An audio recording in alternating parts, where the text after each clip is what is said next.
Well, after much ado and technical problems, we are streaming, I hope, to our Facebook page, not to the event because that's just the way the tech gods work. They giveth and they taketh away, in my experience. So, if you are watching us here on Facebook, we are so excited, and we're going to start this recording for the audio. We are streaming our interview for the College Parent Central podcast. And so we thought maybe you'd enjoy watching it, and then you guys get the free preview of what will come out in a few weeks. So here we go. Welcome to the College Parents Central podcast. I am your co-host, I guess, Elizabeth Hamlet. I am the author of Seven Steps to College Success, a pathway for students with disabilities. And I am so excited about this interview. I have been a big fan of Ned Johnson and Bill Stixrud for a long time. I've had the pleasure of talking to Ned myself. I probably reference their books, I don't know, once a week minimum. And so it's just such an honor to get to talk to them today about their new book. I'm going to hold up for those watching on Facebook, The Seven Principles for Raising a Self-Driven Child, a new workbook. They just keep giving us so many generous gifts. So we are just delighted to have you here.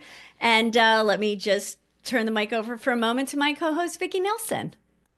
Well, I am Vicki Nelson, and I am one of the co-hosts of the College Parent Central podcast. We talk about everything that has to do with being a college parent, being the parent of someone headed to college, and sometimes we touch on afterward too. And the college preparation seems to start earlier and earlier all the time. I join Elizabeth in being so excited about the guests that we have with us today because they have so much that they can share with us about that preparation and when you have a child in college. So I think we're going to jump right in and ask them to introduce themselves, and then we will pepper them with questions. So Ned, do you want to start? Sure. My name's Ned Johnson. Apart from being partner and scribe with Bill Stixrud, I run a company called Prep Matters, which helps kids in high school and college academics in school, and then college examinations of SAT, ACT, and then all the, we talk about the self-driven child, the SAT, ACT, and other four-letter words. So I spend my time one-on-one with kids, helping them through this small but seemingly important part of their college application journey. Thanks. And Bill? So I'm a clinical neuropsychologist. And for the last 40 years, I've made a living testing children and teenagers and young adults who are struggling in some way, whether it's with learning or attention or social or emotional, and trying to figure out what's right, what's wrong, and try to help them. And I never get tired of doing it. I still love doing it. And I enjoyed writing these three books with my buddy Ned. I practiced meditation for 51 years, and I play in a rock and roll band. That all?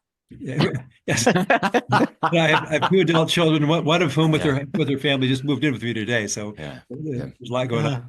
Life will be interesting. We're just moving a new refrigerator right now as we speak. Life goes on as we're doing all this stuff. It's all good. Yes. Yeah. Well, I often, when I'm working with parents who are about to send their students off to college and they're feeling all of that nostalgia and they're sad that they're sending their student away. And we always say to them, just wait 4 years, they'll be back. And sometimes they come back with family, or one of mine came back with a husband and a dog. So you never know. And in fact, you and Lynn have an episode on just that thing, don't you, Vicki? Yes, our lives are on a lot of those episodes. But I want to ask about this book. So Elizabeth has already mentioned that your new book, The Seven Principles for Raising a Self-Driven Child, is a workbook. And I'm curious about what brought about the idea to produce a workbook and what that does for parents rather than just another book. I'll let either one of you jump in with that. Yeah, do you want to start? Do you want me to? Or? Oh, you can go first. And for people who are on Facebook, we have a little bill. For people on the podcast, you cannot tell this, but we have a Bill Stixrud sock puppet that has joined me when I've recorded the audiobooks for a couple of what we've done. So, and Bill's camera is not working, which Correct. is why the That's- puppet needs to stand in. That's That's right. It's Doesn't been a matter day. for the podcast, so It's we'll been a listen day. carefully. We gave a talk together on Friday, and unbeknownst to me, Ned brought the puppet as dressed exactly like the sock puppet. It's great. So in any case, I think that hardly anybody argues with the idea that kids need to have control of their own life before they leave home. They need to be able to run their own life before they leave home. And so they like the premise of our books. They like a lot of the strategies, but it's hard because if you give your kids control over something you've been controlling for them, what happens is, and you have to sit in your hands and zip your lips, it's the most stressful thing you can experience. It's like watching your kid drive the car over the cliff. And so the workbook format was designed to be shorter. There's not a lot of new science. We already laid out the science in the other books. It's to be shorter, based on 7 pretty easy to understand principles that you can ground yourself in. Make sure that this feels safe and right. And then exercises to work through, how do I apply these principles? What keeps me from doing it? What keeps me from just going back to the way I've always done it? What keeps me from telling my kids a million times instead of finding another way to connect with them? What keeps me from trying to change my kid as opposed to focus on what I'm doing in a way that I can help my kid find his own reasons for change? And how did you decide on the 7 principles that you were going to include in this? Magic 8-ball. We just dropped one. Okay, that often works. I think a lot of it came out of when we were writing in our second book, What Do You Say? With the first chapter, and there's about the importance of connection, and for a whole bunch of different reasons, most of which people already know around a psychological perspective. But principally, a close connection is the closest thing you get to a silver bullet in protecting young brains against the effects of stress as those brains develop. But also as parents or as educators or grandparents or friends or whatever, you can't help people unless you are close enough to them for them to share with you their problems. And so we thought about, we have a chapter in the first book called I Love You Too Much to Fight With about your homework, about being a consultant rather than a manager. And as we're doing this, we kind of have a whole list of points that we think are important, but really tried to work on ones that were more kind of foundational thoughts or philosophies rather than just something really tactical, and also how these things interplay with one another. It's hard to be a consultant if you're anxious, because if you're anxious, you want to have more control, and if you're more controlling, you're managing rather consulting, right? If you're going to be effective consultant, you need to put connection first to elicit the right feedback from folks. When we talk, there's our favorite chapter from What Do You Say about how do you motivate kids without trying to change them? Because so often parents say, how do I get my kid to, what they're really saying is, how do I get them to change? And so these are things that these 7 principles, we think really, they stand each on their, stand on their own really well. But they also are reinforcing. So every chapter will end with, or call us to also visit chapter 3 and also visit chapter 6. And we also wanted to keep it at 7, not 17, because, working memory, you can only hold so many thoughts in your head. But when we get anxious and we start doing things that we know haven't worked in the past, but maybe this time it'll work, to be able to go back to core principles as a way to ground ourselves in what we know what works, but also ground ourselves in kind of eternal truths, and also values that we hold closely, is a way to help us make choose the right words, have the right action in this or that moment, because it can be hard to, what exactly should I say? What exactly should I do? Well, if you focus on this principle, what does this principle lead you to do, or lead you to say, or lead you to not say? These are good questions. Yeah. It's hard. It's hard not to say the There's a things lot. you really want to say. You too? Oh, I thought it was, yeah. No, I was a perfect parent. You can ask my young adult children. I'm sure they'd have a lot to Yeah, say. as we always observe whenever we give talks to school group and parents groups, all the perfect parents that we know are people who don't have children yet, but for the rest of us, Yeah. so. Well, I mean, this is a book that but all of these books I wish I had found sooner in my children's life, and perhaps so did they. So the theme that goes through, and it really does strike me as a conundrum, um, is that, and I love this quote, studies show us that a healthy sense of control is crucial for developing self-motivation that we want to nurture in kids. And yet, the more we sit on our hands, or zip our lips and support the autonomy, the less control, the more stress we experience. We are a college-focused podcast, and obviously, I know things have gotten really stressful about the college experience. It always was a stressful experience, and it just seems to be on steroids now. And so admission rates at particular colleges are falling, and students' mental health is declining. And there's all sorts of factors here, but it's not hard to draw a line to me between this scarcity mentality, and smarter people than I have done this, obviously, around college admissions and this drive for students to achieve more. Jenny Wallace's Never Enough is a good example of this. So this is all my long way of getting around to this point. All of your books discuss nuts. And so I think this is a really important concept, and it feels really relevant to the college experience. And so could you explain nuts for probably the thousandth time in an interview, but for people for whom it's new? So I was at a conference on stress and stress in the brain in 2008, and there was a neuroscientist by the name of Sonia Lupin who told the audience, "I defy you to think of anything that makes life stressful that you can't summarize with the acronym NUTS. And it's novelty, unpredictability, perceived threat, and a low sense of control." And she and other stress scientists say it's that low sense of control, this most stressful thing you experience, because you can be in a new situation or even an unpredictable, even a threatening situation. But if you feel, I can handle this, I got this, it's not stressful. It's stressful when something's challenging to you or to your family or to your kid, and nobody knows what to do. You don't know what to do. You feel kind of helpless or overwhelmed.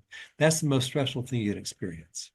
So, and I think in terms of the college search, kids, certainly the whole college search process, talk about a low sense of control.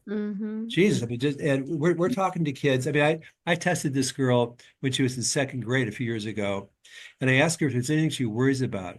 She said, "I worry about my grades because I know that they're important for college." Now, it wasn't as bad as I thought, because she said, "I want to go to a good college like American University because they have an elevation burger and I love their fries."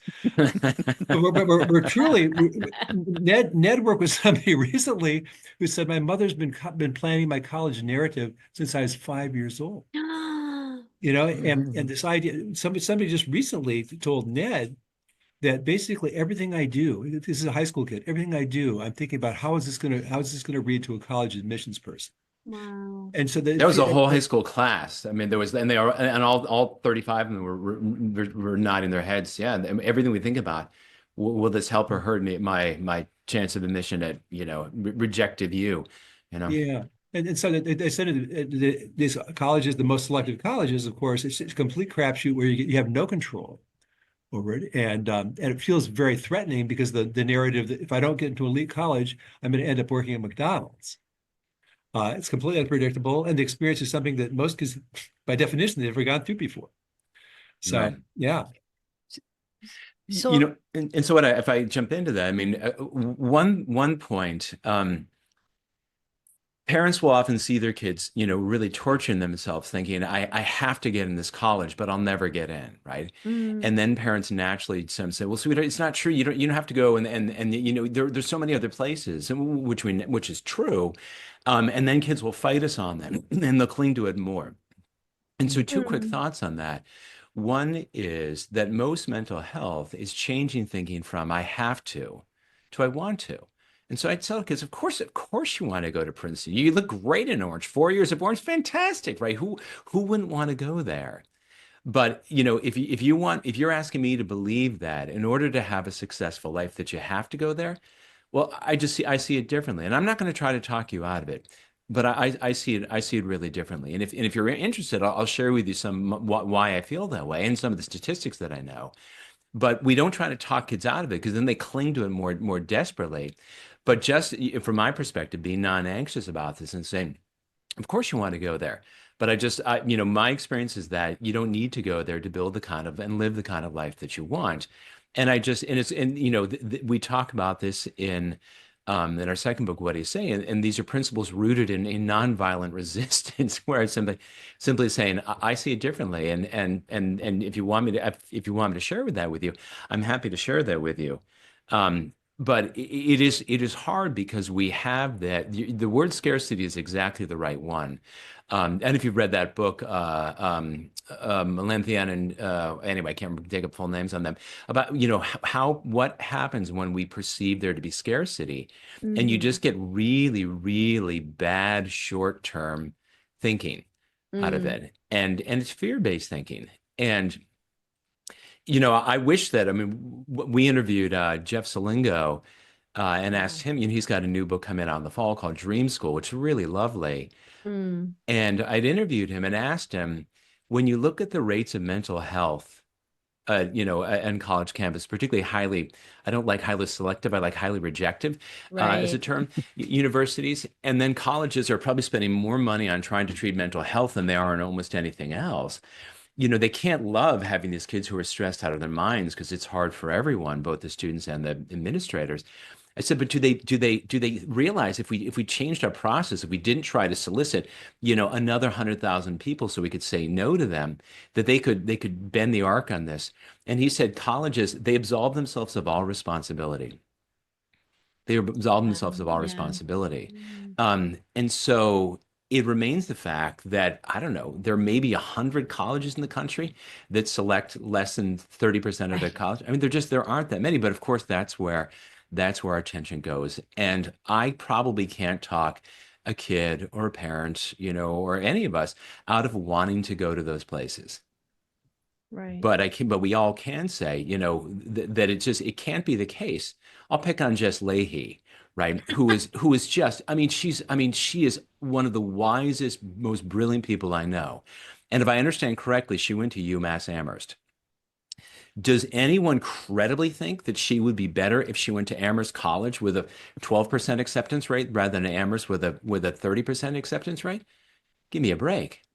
Give me a break. And particularly if you were Herbert Marsh in the Big Fish, Small Pond, I have no idea what Jess did when she was in college and what opportunities she had at UMass that she might not have had at Amherst, right? When you have to elbow everyone out of the way. It's impossible to know. But so much of the work that we do is trying to make parents and children simply feel that it's safe not to worry all the time. It just doesn't help. And it's not rooted in truth. Other than that, carry on. Sorry. Well, that's so helpful.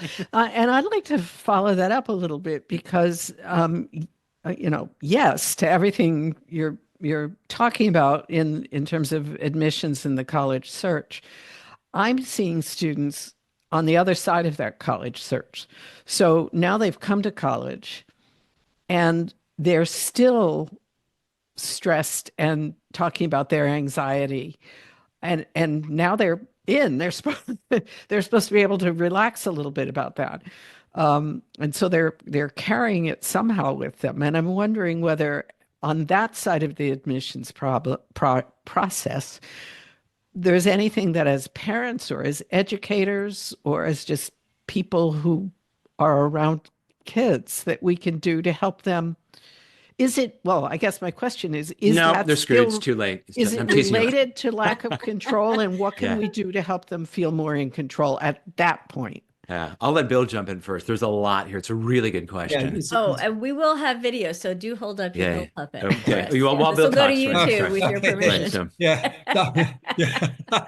Keep talking, Bill. Yeah. So after we wrote the first book, we lectured about the first book all over the country, all over the world, really, for a couple of years. And it just occurred to us that really we can think about this sense of control in two dimensions. One is that subjective sense of autonomy or agency, that I can direct my life, I'm not helpless, I can handle things.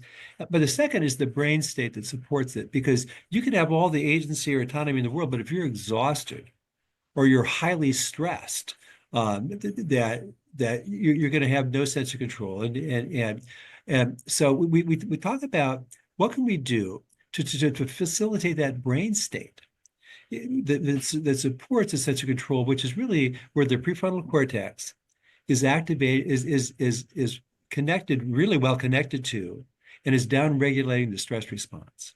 So really, it's when you're in your right mind, your kids are in the right mind, the college students are in the right mind, meaning that they're focused, they're alert, they're engaged, they're in the present, they aren't unduly worried or stressed or exhausted. The prefrontal cortex is regulating the rest of the brain. This new, most recently evolved part of the brain that's regulating these more basic systems, especially the stress response systems, including the amygdala. And what happens is that college students start college being profoundly sleep deprived, often with a lot of chemical use and years of high stress, weakening the connections between the prefrontal cortex and the amygdala. The part of the reason that at least I'm such a big fan of gap years is giving kids a friggin' break from this high school lifestyles that require them. If they're going to go to an elite college, you require them to be chronically tired and chronically stressed, which is just terrible for a developing brain. So with college students, the most important thing they can simply do is arrange their schedule so that they get enough sleep. Certainly, they go to do the things that keep the brain. Because so many parents say to us, well, it must get better in college when kids have more control over their own lives. Well, it could, but not if they're chronically exhausted and chronically stressed. And I think that when Laurie Santos at Yale was living in the dormitories with undergraduates, was struck by the fact that these kids got themselves into arguably the most prestigious college in the world, and they're miserable. They're so stressed and so exhausted that they don't enjoy anything about being at Yale. That's really sad. Yeah. Oh, yeah. I tested two kids this May who just gotten into very, very elite colleges. And as part of my interview, I said, "Are there times when you feel really happy?" And they both said, "I felt happy the day I got into college." It didn't last. It didn't last a week. It wasn't. I felt really relieved and happy now that I've gotten in. Everything's fine. And it lasted one day. This is the brain they're taking into college, and to heal. You can't heal anything if you're chronically tired and stressed. So what we advise college students to do is to make sleep your top priority, and to minimize the extent to which using drugs and alcohol, which is to screw up your sleep and screw up your stress response. Learn to meditate and exercise. Yeah, and if I could add to that, I mean, in that same vein of happiness, Bill, and this is in our second book, when Bill was lecturing in Dallas, he asked these bunch of 10th grade student government leaders of kind of how many of you want to be happy as adults, and they all sort of raised their hands like trick question here. And he asked, so what do you understand is necessary to be happy as an adult? And this kid says, well, I think I speak for all of us. When we believe, we understand that if you get into a good enough college, that everything else will fall into place. And both thinking, oh my God, I mean, don't they know? At Yale, the class that Laurie Santos taught on happiness was the most overly subscribed class in the history of the university. And these are children who've achieved everything at the highest level you can possibly imagine, and they're miserably unhappy. So we do a deep dive on this in our work about what do we know that actually supports happiness, and achievement is part of it, but it's only 20% of it. And kids are on this and really hedonic treadmill, thinking, well, the next achievement will last, the next achievement will last, the next achievement will last. And kids then get into college and they say they fall into the same, oftentimes, not always, but the same kind of scarcity mindset about, well, I've got to get the right internship, I've got to get right the job, I've got to get the right leadership. And sacrificing things, sleep and relationships that we know matter more. So there's an exercise in 7 principles where we ask parents to go through a list of values and say, what do they matter? What do you really value for your child, right? Prestige, power, wealth, relationships, contributions to the world, all the, and then things that are much more about how do I show up in the world? How do I contribute? And, being kind, being thoughtful. And of course, as you can imagine, parents click all these things about, I want my kid to be honest, I want her to be engaged, all those things. And then you ask, and then the exercise is to ask your child, what messages do they feel that they're getting from us as parents about what we believe matters for them? And seeing how much those things overlap, right? And oftentimes, as you can imagine, they don't, right? That we think we want our kids to be happy and to be good citizens and contribute to the world. And kids have got this message, and they may be attributing them to us. They may have got it from school, that it's about power and academic success and blah blah blah. And so then when there's a disconnect, well, tell me more. How does it make you feel if you feel that I really care more about your achievement than these other things? Where do you think that came from? How can we? And we hope that people are doing this work more in high school as an animating force of how do I spend my time as I develop, in high school and in college. But even if it's when your kids are 27, it's not too late to have those conversations. I mean, Bill in one of our lectures was saying that, he spent the first 14 years of his life, of his professional career rather, also doing therapy in addition to evaluations. And you talk with people who are 40 and saying, well, how can I help? And so I spent the last 25 years of my life trying to meet other people's expectations for me. Now I'm trying to figure out what I really want out of life. And we have these kids, all these young people who think I have to achieve. And nothing wrong with achievement, but goodness, if it's devoid of what my actual values are, that's a pretty terrible way. I mean, Bill and and you, both of you in the work that you do, I'm wildly overpaid as a test prep geek. I get it, right? But I really get to spend my time, as does Bill, working with young people, trying to understand them and trying to help them understand themselves and figure out what matters to them and say, what kind of help or support do you need to go after that? Holy smokes. I mean, if I won the lottery tomorrow, I'd still be doing this work because I love talking with teens, right? And not that everyone will get to perfectly align every part of their value with what pays the rent. I get it. But goodness knows we could have some overlap, right?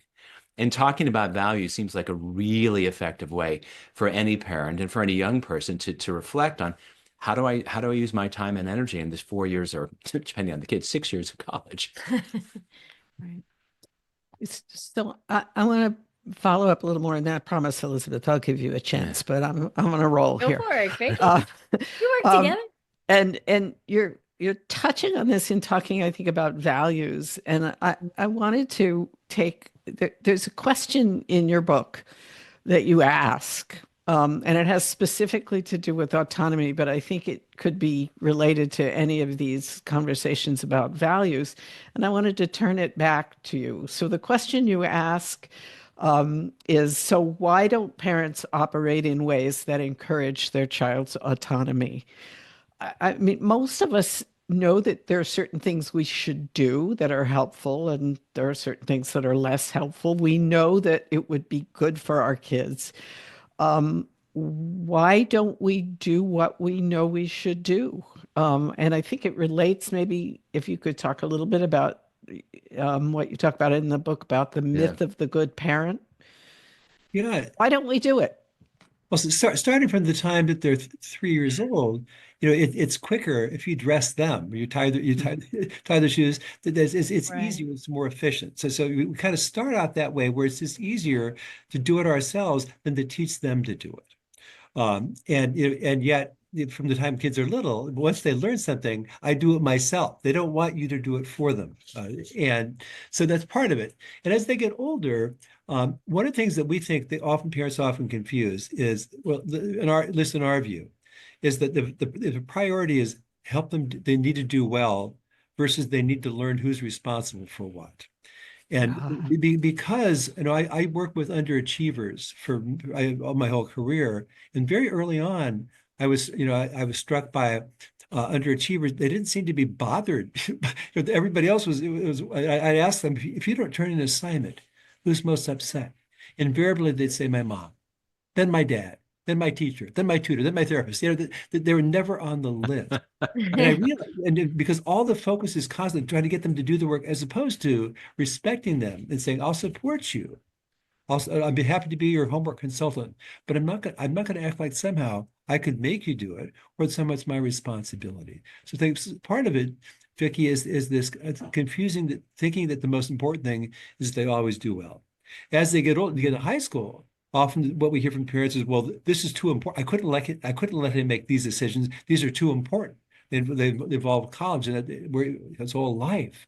And so, and Ned often says when they say that is, but when's it going to be less important? You know, which is just a wonderful question. And I was giving a lecture in Houston about the self-driven child a few years ago before the pandemic. And I happened to mention the most elite high school in Washington, D.C. And I don't know why, but afterwards, a woman came up to me and said, I'm a psychotherapist at the Manager Clinic here in Houston, a really good mental health facility in Houston. So we know this independent school in D.C. really well because so many of the graduates get into the top colleges in the country. But as soon as they get a B, as soon as they realize that that everybody's here is as smart as I am, or that they don't really stand out in the way they did in high school, or they reach out to go out with a girl and she ghosts them. They crumble emotionally and they take a medical leave of absence and they come here for therapy. And she said, to a one, they don't have enough experience running their own life, solving their own problems, making their own decisions, setting their own priorities. So I think there's a lot of reasons why parents don't, starting from the fact that it's easier if we do it. Also, it's much less stressful if we're trying to manage it. And this confusion of placing the value on they're doing well versus that they're learning to be autonomous and take responsibility for themselves. And you add to that, it's hard to watch your kids be disappointed. It's hard to watch them struggle. It's hard to watch them suffer.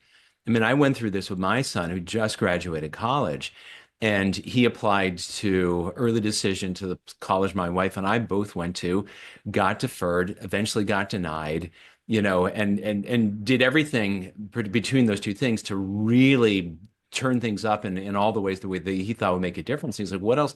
And he was just in tears, like, what else am I supposed to do? And I'm like, I don't know, kiddo. I don't know. And I could shake my fist at the sky and gnash and make up a bunch of things. It's like sometimes we just don't know, and it's really hard because all the parents listening, you love your kids as much as I love my kids, and it's hard when they struggle. But as a friend of mine said, short-term or long-term problems, right? To Bill's point of, do I want to solve things for them now, or do I want to let them have the opportunity of solving things for themselves, even if it's just learning to tolerate an outcome that you don't like, And my son, to his everlasting credit, is like the most glass half full kid. And they got a brain tumor, and he said, I'm so grateful they got this brain tumor. I wouldn't be on the path that I'm on. Wow. And I'm like, you could have done this in a way that's a little less dramatic. Right? But and obviously I don't want to make light of this because my son had a very a good enough outcome, and there's certainly children who don't, where things really, and I'm not talking about things that are life-shattering, protecting letting kids to suffer that, but there's so many things that we think are going to be life-shattering, and how do we know? How do we really know? I was talking with a friend about this who's in the middle of going through some kind of hard life changes, and I told her the parable of the Chinese farmer, right? That we don't really know when is a good thing, when it's a bad thing. And I've shared this with you, Elizabeth. I had a complicated family and a bunch of stuff going on, and father would problem drink and drank himself to death. My mother was in institutions, and I spent 3 months of seventh grade in a pediatric psychiatric hospital. And, I don't think that at the time people would have laid a marker on me as a guy who is likely to have a really successful life. I am quite happy with the life that I have. And I think I've had the opportunity to do some really cool things, and a wife who just is the best person I've ever met, and kids who are wonderful in all their complicated ways. And I sit there and think, would I be where I am now if I hadn't had that misadventure for years of my life, right? Starting with the fact that I took time off from school because I was struggling. And because I took time off, it wasn't completely inappropriate for me to hit on this adorable freshman who, had I been older, would have been like, really, dude, that's a little, and I wouldn't be married to Vanessa. So I don't know, and so Bill always asked this question of when do we measure whether it was a good thing or bad thing? A day later, a week later, a month later, a year later, a decade later? It's hard to know. I mean, my major, most people major went into world of finance, right? And I didn't know that. And I was not from a sophisticated family and I didn't know how to interview. So I went to an interview and like, tell me why you want this job. I'm like, well, what's this job about? Really sophisticated, right? So obviously I didn't land a job at Goldman or whatever. And so maybe I would have gotten those jobs and I'd have, millions more dollars in my bank account. Maybe. But then I also tell myself, maybe I would have gotten those multi-million dollar jobs and I would have been one of those towers that got hit on 9/11. Who can say? Who can say? And so I go back to the college thing of course, as parents, you want your kids to have the sun and the moon and the world to be the oyster, of course, because you know how wonderfully capable and talented they are.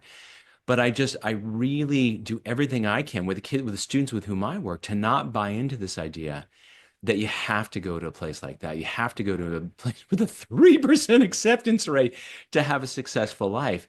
There's no evidence for that. And part of our work, again, is helping young people and their loving parents feel that it's safe not to worry all the time. Because we usually don't make the best decisions when they're born out of fear. Yeah. That's been my experience anyway. Well, as usual, all of the ideas from your books kind of swirl around in my head, and mine too. I should write them down. Oh, and Bill is back.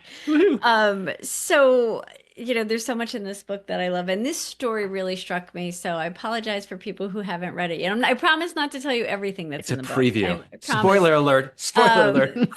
But you told this story. Hey, and we get to see Bill, and hopefully when this video comes out. I got dropped off the meeting. Back on wait, now. Wait.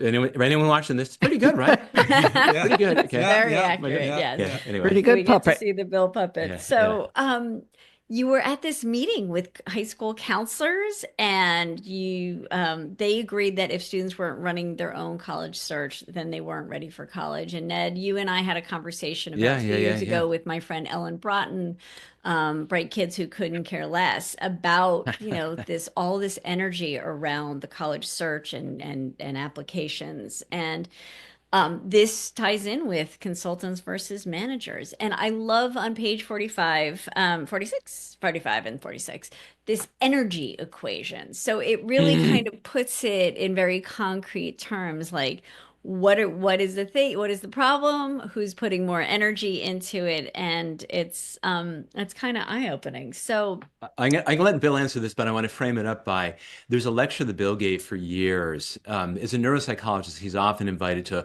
particularly schools where kids have learning differences or learning disabilities. And he had a lecture that he gave for years called Who's Ready for College? And this is one of the last chapters of The Self-Driven Child, but because it was our magnum opus, it's 340 pages. A lot of people don't get to this.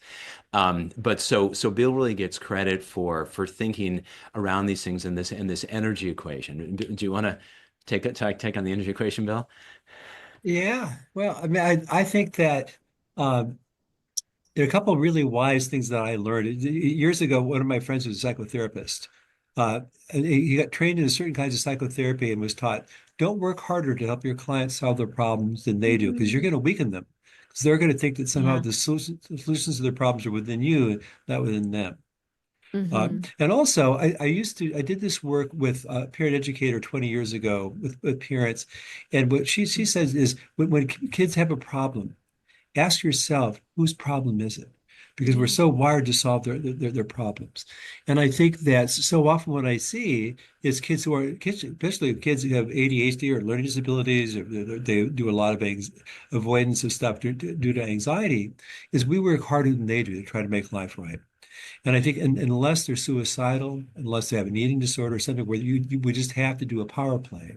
We want to take this respectful consulting, how can I help kind of role. I want to support you any way I can, but I don't want to weaken you by putting more energy in this than you do. And also, I don't know what's right for you. I don't know what kind of life you're going to want. I don't know who you want to be.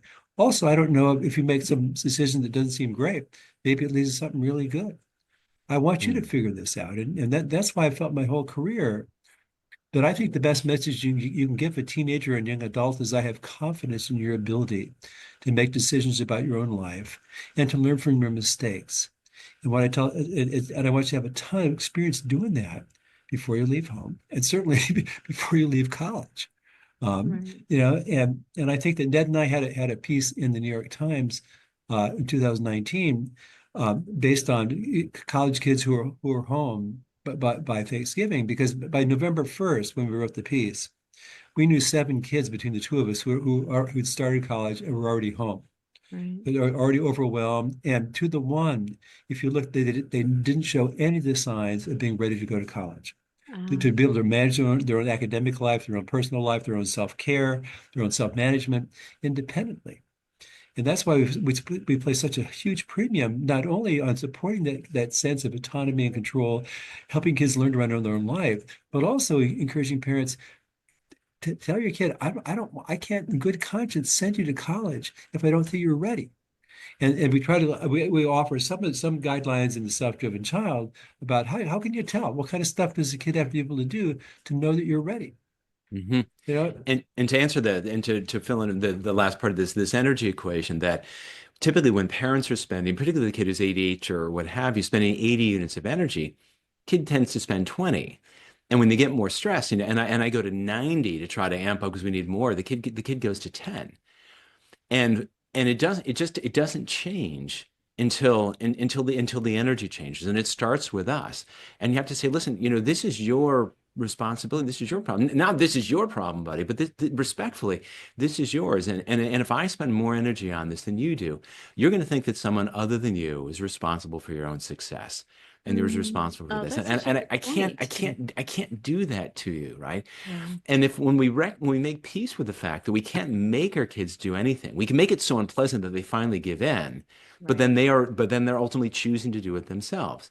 And so I'll pick on my delightful daughter, who's Katie, if you're listening to this, in her second year of college. I mean, she is an incredible human, has at least 20 IQ points on her dad, but also has all this anxiety. Turns out, age 19, diagnosed with autism. We didn't know that. Nobody knew, including her and then other neuropsychologists. Oh, well. But, I could tell by the time she was 4 that I was never going to win an argument with this kid. Never. Never. I mean, one, she's brighter, even age 4, and two, she was rigid enough, wasn't going to give in. I'm like, I'm not going to have a fight. I can't win. And so she struggled a long way. Middle school was a disaster. She was full school refusal. High school, she kind of did nothing through school. Bright enough that she got grades that were something. And this friend of ours, who's now a pastor, who's a psychologist, said it will be amazing to see what happens when Katie Johnson figures out what she wants to do with that remarkable brain of hers. And it was such a great thing for me to hear, because I Yeah. just sat and okay, I'm not going to push her more. I'll give her all the help in the world that she wants, but I'm not going to push her. And so I watched her spend way more time doing things that seemed unconstructive than things that seemed constructive. But I think in her own way, she was figuring herself out and what she wanted to do. She finished her first semester of college with the highest possible grades you can get. And she said, I know, and she had merit money. I said, I know my tuition only pays for this many credits, but I want to also take this class. Would you guys be willing to pay for me to take another class? And when I pulled myself off the floor, I'm like, what? And she applied for 5 different jobs. She kept getting denied, applied and applied, applied. She was so avoidant for 5, 6 years of her life. But my wife and I never pushed her on this. And when she finally realized this, I mean, she's in college and she recognized this is my life and I'm going to get out of it what I put into it, not what my mom and dad put into it, but what I put into it. I mean, the change between how little she tried to put and how much energy she puts into her building her own life in college now. It's stunning. And parents may be thinking, but how do I know that that'll happen? And Right. I say, I don't know that that'll happen. But what we do know is so long as I am crowding the channel, and I'm giving the 99% of energy, there's no space for it to be hers. And I have to step back. And we did. We gave her all the space in the world and left this vacuum there.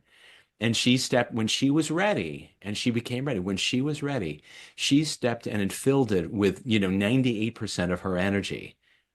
And I want people to feel confident that this happens because your kids have brains in their heads and they want their lives to work out. And so long as we follow up on Bill's point of help them understand that this is their life and they're responsible for it, kids tend to step up because they want their life to be successful.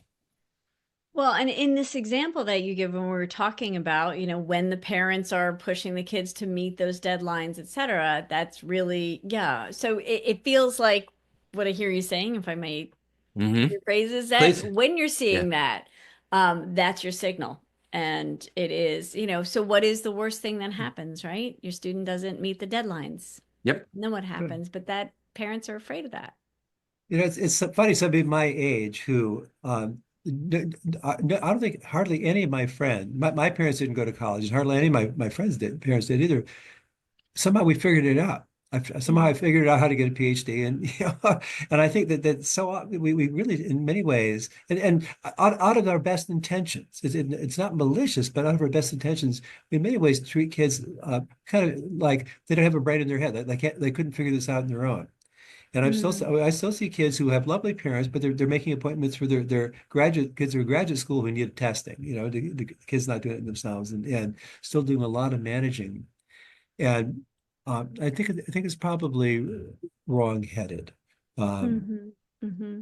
Yeah. Well, So I mean, one of the things that you cite in here is that roughly 30% of freshmen don't return to college for sophomore year.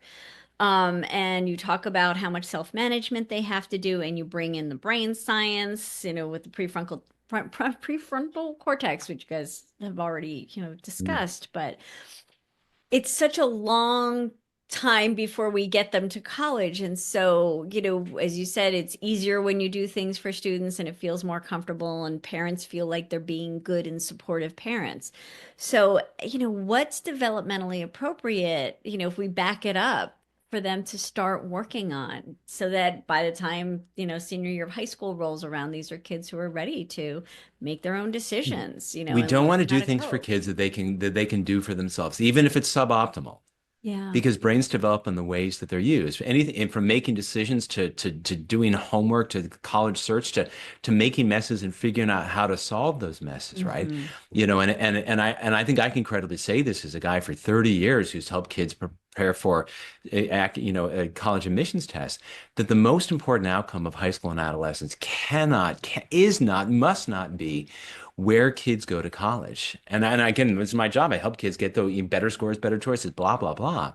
The most important outcome has to be developing the brains that they're going to carry into adulthood and college. Because you can transfer colleges, you can take time off, you can go, but you don't get to redo your brain development. yeah, You know, yeah. this is the brain that you got, and you can there's things you can do even at later years in life. But my goodness, what could I mean to go to a school that's number 7 on the list rather than 17 on the list? If that's going to make a bigger difference, as opposed to are you motivated in intrinsic ways? Are you less anxious rather than more anxious? Right? Do you avoid an eating disorder? Do you avoid a substance use disorder? Mm. One thing we point out, and I want to have a couple of thoughts about this developmental piece that you're asking about, Yeah. is that one thing we mentioned in our book is that male physicians are 40% more likely to commit suicide than the general population, and female physicians 130% more likely to commit suicide. Oh my gosh. And the point is that these are really highly educated people. Yeah. But if you look at most high schools around the country and most colleges, people, you'd never know that anybody in charge of these institutions know anything about the brain. Mm. That anybody who knows anything about the brain and cares about the brain, the developing brain that's not fully mature until the early mid 30s, Right. would not have placed so much stress and pressure and sleep deprivation on kids. We wouldn't do it. We say I'd much rather teach a kid for 4 hours who slept for 8 than teach them for 8 hours and slept for 4. And I think that the concern is that what happens. We think that what happens, the reason kids start medical school, so many of them suicide, is that what they do with their brains trying to get in. Yeah. So I think back to your question, I talked to a guy recently. He came up to me after a lecture and said, "I just finished my doctoral dissertation on promoting autonomy in 2-year-olds." From the time the kids are well, from the time the kids are very little, do you want to do it this way or this way? We just treat them respectfully, recognizing that we don't know when they're hungry, we don't know when they're full, and letting them know that they're kind of the expert on them. And certainly that we've got to be developmentally sensitive, but the basic principles of a parent consultant apply virtually any age, which is number one, offer help, but don't try to force it. And because you can't really make a kid do anything, and you have much better chance of getting buy-in if we offer the. And second, is that we encourage kids to make their own decisions as much as they possibly. Do you want to do it this way? What do you think would be best? With our help and our guidance as possible. But from the time I started, this may sound crazy, but early in my career, it was much more common for kids in public schools to repeat a grade, if they did, particularly kindergarten, first grade, than it is now. The school district would say, well, give them the benefit of time. And I'd see these kids who are 19, and I'd say, "Where are you in school now?" "I'm a senior in high school. I should be a freshman in college, but my parents made me repeat the first grade." They're still pissed about it, 12 years later. It seemed crazy. And so I started asking like 6 and 7-year-old kids, tell the kid, this is going to be your call. Nobody's going to make you repeat a grade. But talk to people about it. We'll talk to various people. We'll make some pros and cons. I saw 6 and 7-year-old kids make decisions about their lives that are as good as I could have made for them. And so I think we can start young. And certainly by the time that they're teenagers, the main thing, message is, I want you to, the goal here between now and the time you leave home is for you to learn to run your life and make your own decisions, solve your own problems. We want you to sculpt a brain that when something stressful happens, you don't freak out, you cope with it. And that happens by solving your problems. You're training your brain to do it. So we can start pretty young. Oh, I'm just trying to process all of this. I want to go back with a couple of questions. I mean, we could keep going and going and going. At a certain point, I suppose we need to stop. But a couple of specific questions about your new workbook.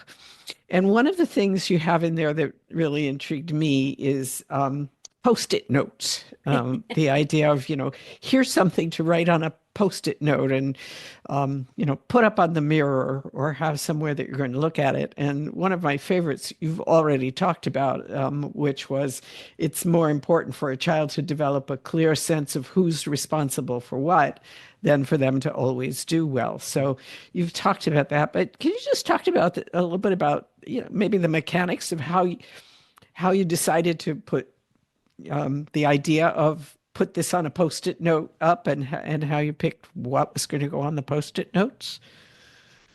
I think, Vicki, since the self-driven child came out, and we started to see people say that we love this. It's just hard. Emotionally, it's hard to do. We've been trying to make it feel easier, feel safer, feel that it's right.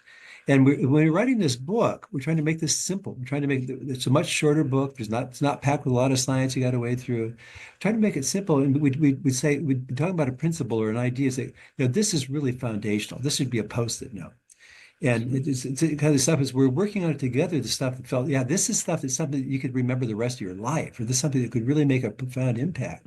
It's just a way of kind of highlighting some of the points that we feel that if you can keep in your head, that it's going to be able, it'll really help you manage stressful situations with your kids. Because what tends to happen once we're stressed, we can't think straight.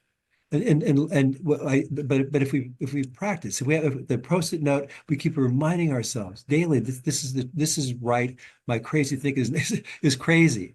It's much easier to stay in your right mind when something stressful happens. Or you could do what that lady that you started talking about at the beginning of the book does, and just keep showing up to every single one of your talks. That's a different way of that was interesting. And the thing that, I think if we reflect on it, all of us tend to have, sort of aphorisms, something our grandmother said to us, our dad said to us, we picked up on a book, we heard on Oprah or whatever.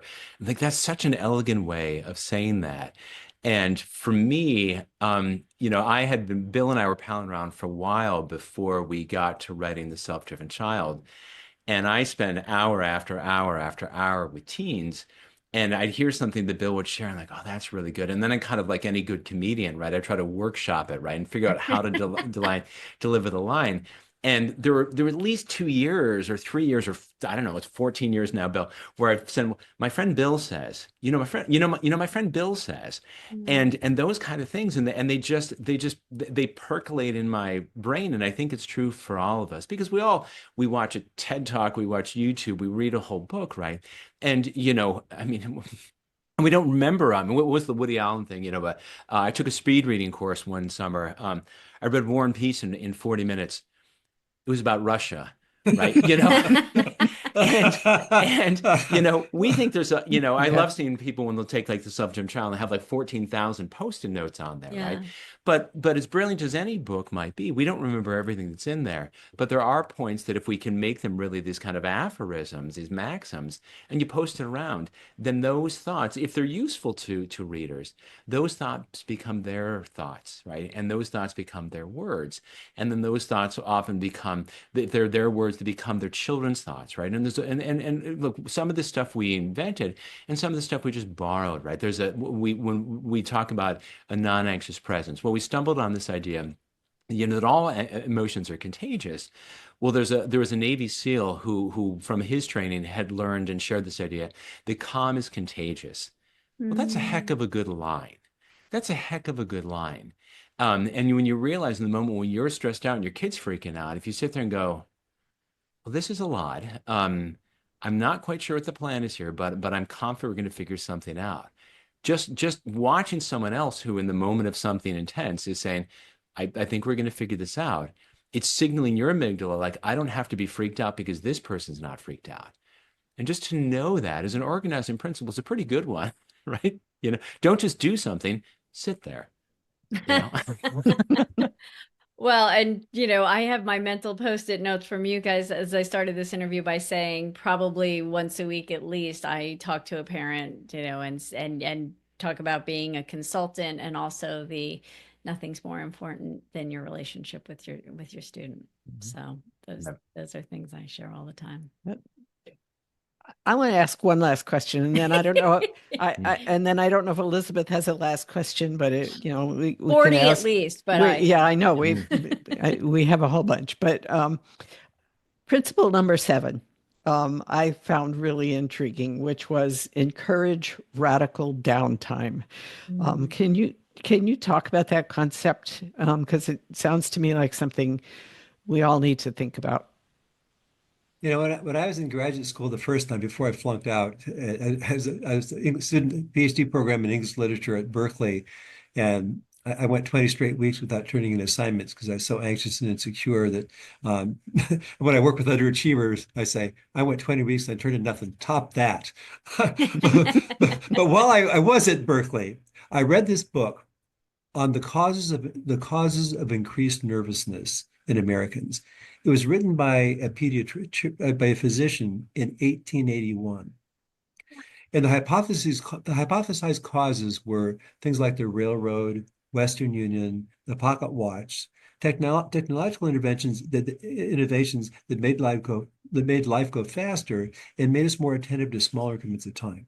Amazing. And so when we were working on the self-driven child, I was thinking that with the digital technology, and there's an ad for Verizon or something like that a few years ago where the punchline was, "Oh, that's so 40 seconds ago." The ad that was just attuned to such this very rapid that because life has become so fast-paced, we're also kind of harried and exhausted.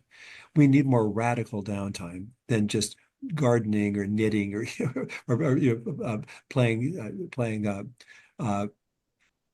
solitaire on the computer. We need and radical downtime means for us it means periods where it seems like we're doing nothing, but what we're really doing is restoring our brain and our well-being. So it's periods of just mental idling or daydreaming, where you're activating the brain's default mode network and which having time to daydream, just be in your own head, not have your earbuds in, is really monotasking. Yeah, well, yeah, or non-tasking. We're just right, or non-tasking. You're just thinking is highly related to creativity. It's highly related to problem solving, and for people who are still developing, hugely related to the development of empathy and identity.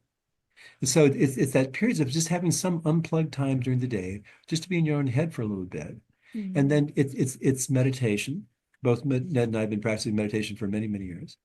And it's sleep. And we call sleep the most radical downtime because you're completely out. And yet, Laurie Santos, the psychologist at Yale who started taught that happiness course. I was listening to a lecture of hers not too long ago. She said, I consult the average students at Yale, they sleep 5 to 6 hours a night. So when I consult in the elite high schools around the country, it's the same thing. She said, we could solve at least 90% of the mental health problems if we just let kids sleep until they're sleep enough not to be tired. And so I think that we start out in a self-driven child. We start out with the kind of this notion in the radical downtime chapter, with this kind of notion from the Vedic tradition in India that rest is the basis of activity. That you do better when you're well rested. Life goes better when your brain works better. It puts things in perspective better. You solve problems better. You relate to people better when you're well rested. So that's the idea. Does that make sense? Well, I think that's a perfect, I think we're, I want to keep going, but I think we have to wrap it up. And I think we need to allow people some radical downtime by finishing this podcast. Nice callback, Ricky.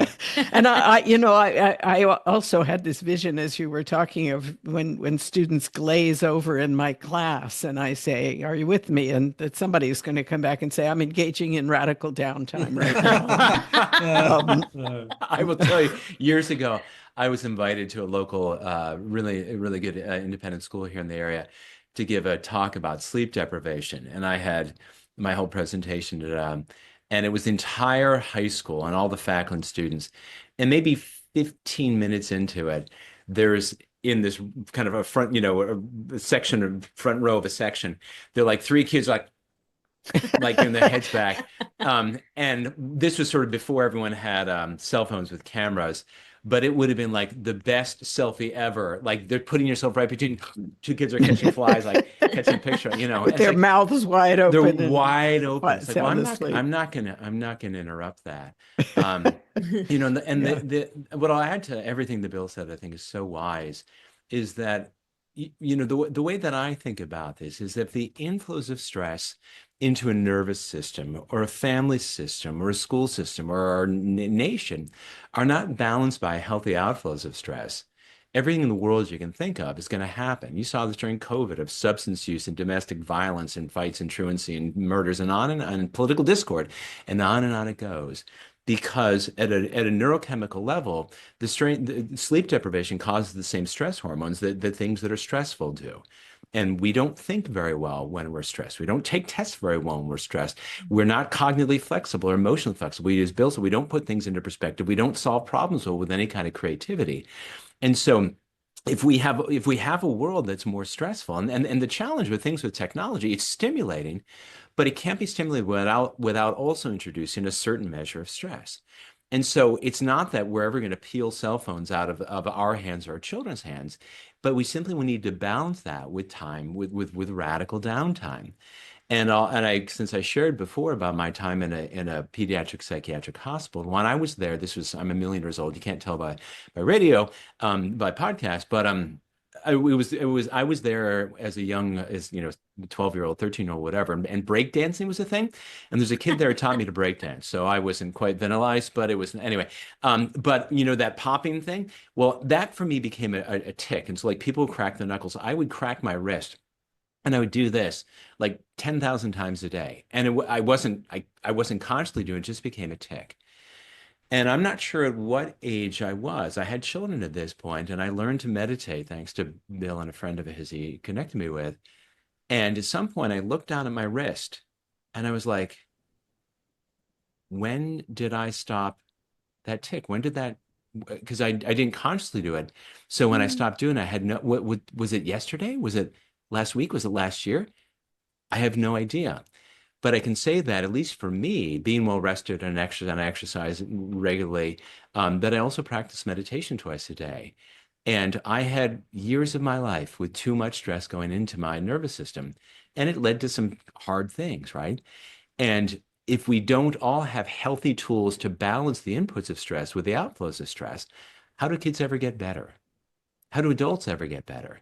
And so, not everyone in the world is going to practice TM. I think they should, but that's okay. But you got to have something. You have to have some kind of radical downtime and start with sleep.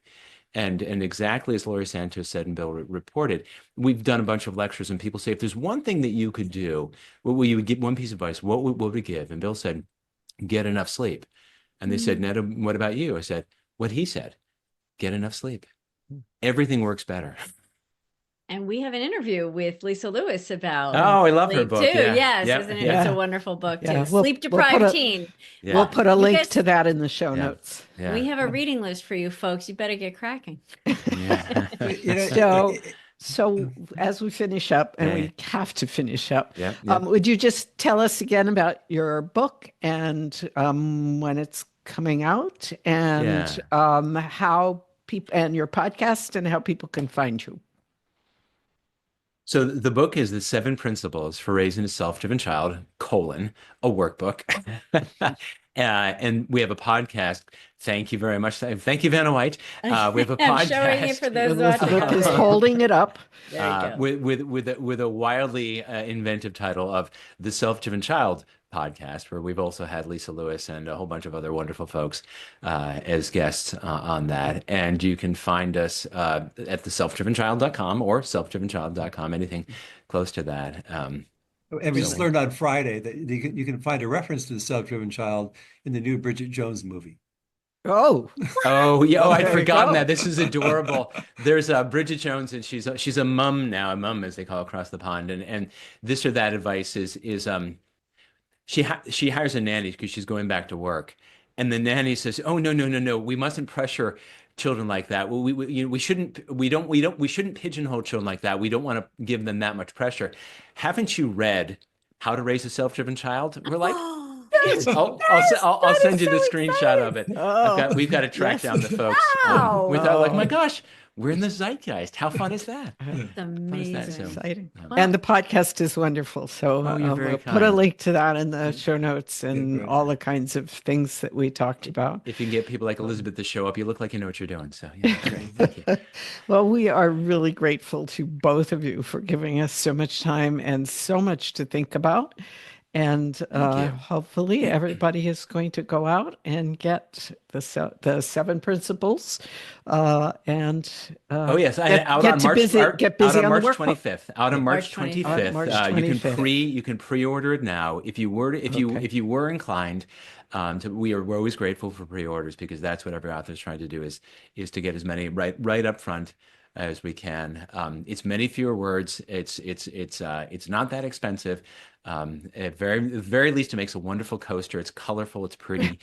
So we highly And it will recommend it. whet the appetite to Oh, go and well read said. the actual book. Right. Uh, I agree. good. Yeah. it's Thank you so much for being with us. Thank you. Thanks for Vicky. having Thank you, us. Elizabeth. Okay. Yeah, great. Bye, folks.